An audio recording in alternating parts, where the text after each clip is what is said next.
ćemo raditi jedan popularan talijanski sendvič. Tijesto nam je fermentiralo 24 sata.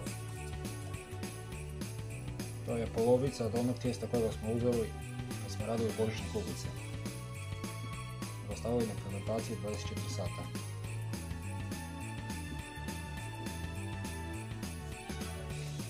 Malo ga promiješamo.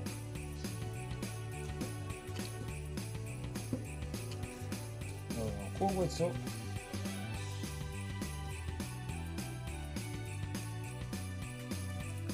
Razvučemo.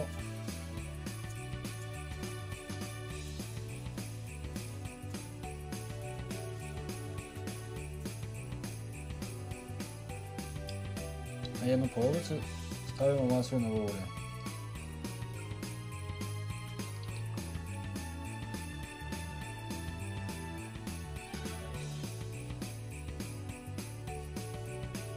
Tijesto preklopimo. Prebacimo na pir za pečenje u pećnicu. Prethodno zagrijemo na najveću temperaturu nekih 10 minuta. Tijesto nam je gotovo. Stavimo za hladi. Za to vrijeme se pretplatite na kanal i ostavite jedan like. Evo, hladilo se, pa je vrijeme da ga napunimo na talijanski način. Pesto.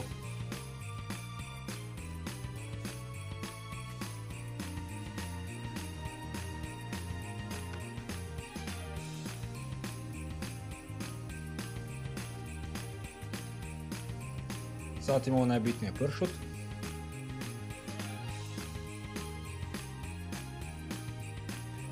Naravno ništa bez mozzarelle. Ako nisi do sad, pretplati se na kanal. Vrijeme je da testiramo.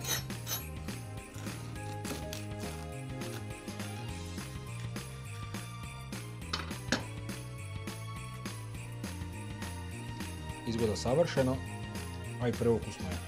Vidimo se u sljedećem videu.